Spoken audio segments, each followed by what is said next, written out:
My first question has probably been on many of your fans' lips for the ones who saw you on the last tour. How is your hand? Is it healed? Yeah, my hand's good actually. Yeah, just because I've had like a year of not playing, so it's because the problem with it was I didn't get a chance to rest it because like when it happened, like I had like gig after gig after gig all in like a row, and so every day playing again and again, it kind of inflamed the injury. But now I've had sufficient time for it to heal, so it's going to be good to not have to worry about it anymore. Healthy for the new tour. Yeah. Good. So I read you recorded the album at Black Box Studio in France. I know a lot of great bands who have recorded there. So is there something particular with this place? Yeah, well, it's in the country. It's a very beautiful area, just like fields, and so I find it's good to kind of get focused and not have distractions. And I'm really fond of the people that own it and that work there. And I guess because I've worked there before, it feels more comfortable compared to going to a completely new place. Was there still Peter Diamond? Yeah, he's really lovely.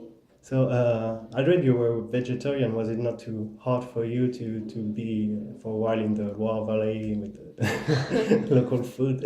Well, actually, his partner, she cooks meals for people recording, and I had like the most amazing food I've had like in years when I was there. Like really incredible food.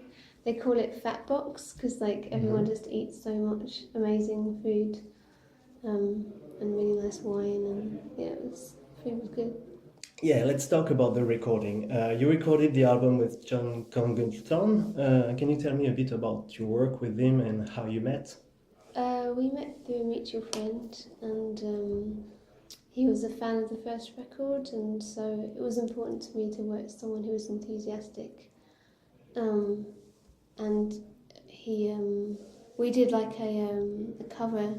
Well, he recorded a cover of another artist's song, just as an experiment to see how we'd work together, and I felt that was very easy to work with him, and so that's why I chose to work with him. And I found that I like the fact that all the records he does are very different. Like they don't have like a John Congleton stamp on them. He allows them to breathe and be what they need to be. And that was really important to me because I didn't want someone to come and change, my sound. I mean, I wanted to move on from the first record, but I wanted to decide, in what way that was to be rather than someone else telling me. So yeah, it was a good collaboration. So the recording process was completely different from the first album, I guess? It wasn't the fact that, the first time I was recording over 3 years, whereas this was like 6 weeks. So it was much more about gut instinct, about what's working and what's not, and less kind of obsessive perfectionism, going round and round and round and re-recording things, and because it became a bit unhealthy, the first record, the way that it just kind of, because I had no time limit, because a lot of it was done before I was signed, I kind of took it too far. But I think now I have experience of studios and what actually makes a recording connect with people isn't really the tiny things that no one else hears. It's kind of the broader thing that matters. Yeah, we don't necessarily hear it. Yeah. I would try to. So you describe One Breath as a very personal record. The first record already sounded very personal to me, so could you tell me in what ways it is more personal? I think it's a bit more thoughtful in that before I started it, I was thinking, what is it that I want to say? What do I want to express? And also the year that I wrote it was quite a turbulent year, and so the stuff that was happening in my life kind of naturally came out in the songs in a way that didn't quite happen on the first record. And the challenge for me and what I was trying to achieve was how to talk about the things that were happening, but in an imaginative way and not in a completely just this happened and then this happened. It was like thinking about what it meant in terms of a wider picture of why these things were happening and what it made me think about in terms of like, you know, my life in general, and that's what I was trying to get onto the record. So this album was apparently a reaction to depression, so I read. Do you think it has to do with a sudden and huge success you had to cope with, or is it just personal life? Well, that was a misquote from Enemy. Okay, yeah, I read it in the Enemy. I did. They love to kind of glorify and make a big extreme, because it's not what I said. I mean, the record's more about hope, actually. It's about rebuilding yourself after going through a transition and changing and having to adapt to something. Because, I mean, One Breath, the song, is about a moment where I had to tell someone something incredibly important.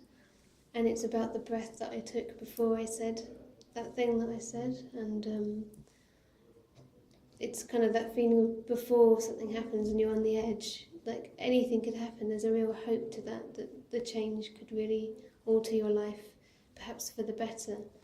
But, you know, in the music I don't say what I said, but the music is suggesting the story. Because I've always got this thing that I want the lyrics to give half of the story and the music and the way I sing to give the rest of the story. Okay, so I guess that more simply you also have a very different life from when you wrote the first album, so that had an influence also on your inspiration, what you wanted to write about. Well, I mean, my life hasn't really... I mean, when I was writing the first record and when I was writing the second, my life was pretty much the same. I mean, I was just on my own in my little studio space writing, and the same friends and family around me. Nothing really different. I mean, also, I felt similarly to the first that I can't predict in any way how people will receive my work. The only success that I have any control over is whether I'm happy with it and if I feel it's a true expression of me and where I am. And so that's what I was focused on more than anything else. Okay, so in what ways would you say that One Breath is musically different to its predecessor? I think there's perhaps a wider spectrum of emotion and colour on this record. I think for me that I was trying to be more dynamic with my voice, experimenting with still creating intensity but not without having to always sing loud as a way of doing it. That, you know, singing quietly in silence has got a lot of strength in it. And the guitar, I wanted to find a kind of a more visceral, wild sound, and for the guitar to come in at really kind of the emotional climax of the song as opposed to being a kind of accompanying instrument in the background. Yeah. There's just more textures. I just was more playful with the textures on the record and finding other ways to express the chord changes rather than just strumming. Did it take long to write this record after the tour that followed your first album? Do you mean, did it take long? Have you been writing it as you were touring, or did you write it after? I wrote some of the lyrics when I was on tour, and I was writing notes to myself about how I wanted the record to sound different to the first. But the actual songs didn't come until after I finished touring. And have you kept the same band with you? It's Daniel and Marley? Yes. That's it? Yeah. Yeah. What role do they play in terms of composing the music or maybe the lyrics? They don't. But I mean, you know, they're great players, and when I'm in the studio I feel very, you know, comfortable in their hands, you know, that they come up with really great parts to play, and they're also open to, you know, my suggestion, and there's a mutual respect. I think there is also someone else on this recording, John Baggett. Can you tell me about him? He plays with Portishead and Massive Attack and it was, you know, when I was saying about kind of finding new textures to explain what the chords were, it was one way that I did that, so using organ and some synths. So it's great to work with him. He's a really accomplished piano player, and yeah. Did you have to rethink your way of playing guitar to pass all these emotions that you wanted to pass on the record? To an extent I did, because I mean I just wanted to bring out the wilder side of my playing. Like, I think the ideal is to find a balance between, well, this is something that the record is concerned with in general, is the kind of the balance between beauty and ugliness, that there's kind of, that they fight against each other, and that's what I want to hear in my voice, and that's what I want to hear in my guitar playing. And so I wanted to push the wildness further this time than the first record. And after the recording, the album was mixed in Dallas, in Texas. Why so far? That's where John's studio is. Okay. So that's why I went there. Simply. So let's talk about the songs. Sing to Me, from the couple of listens I've had, to me is a very, very beautiful song. I read it was an homage to Maria Callas. Is that correct? Can you tell me about that song? Yeah, it's kind of the idea that the voice of someone else can in some way save you, that it can be such a powerful experience to hear a voice like that, that you feel complete, it makes you feel complete. Yeah, that's kind of, I don't know how else to say it, that's kind of what it's about. Okay, that's fine. So Eliza was the first song revealed. Can you tell me who is Eliza? What is this track about? Eliza is kind of like, it's kind of about seeing something in someone else, like a strength and a beauty, and realising that it's a part of you that perhaps you've lost, and finding a way to kind of reconnect with that, finding that strength again in yourself. Then one very interesting song is Piece by Piece, because it's quite different from the others and from what you've done in the past. So what did inspire you for this one? Well, yeah, that song's about memory. It's about how memory, you know, even if you want to hold on to it, eventually it will fade. And I mean, it's arranged in a way that I wanted, you know, it to be full of the pieces of the memory, and as the song goes on, these pieces kind of come apart as the memory fades. You really wanted to try something musically different on this one? Or? It just suited the thematic material of the song. It wasn't trying to, you know, copy anyone else. Or... No, I'm not saying that. Cry, as its title may suggest, is very emotional between quiet verses and sudden guitar explosions. So what did you want to express through this song? That song was kind of about the idea that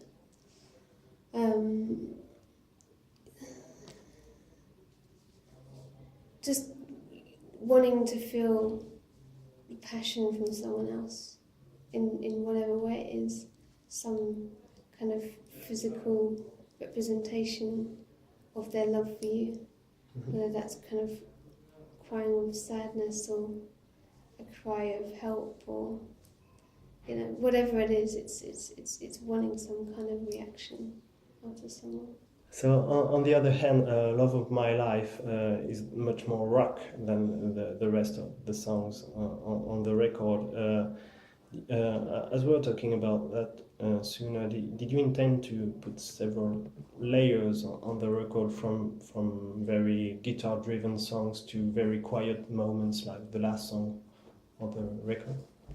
Well, I guess it comes back to what I was saying, that, you know, I wanted there to be a broad spectrum of emotion and colour, and the feeling of ugliness and beauty. So there are really kind of orchestral moments, calm moments, but then they're juxtaposed with, this kind of brutal, guitar of love of my life, which is, about the fevered desire for someone, which is so unhinged and wild that's why the music sounds like that. I mean, every single song sounds the way it does because the story dictates, and that's my way of kind of expressing a story through music. Mm-hmm. So I know that they're different, but they don't feel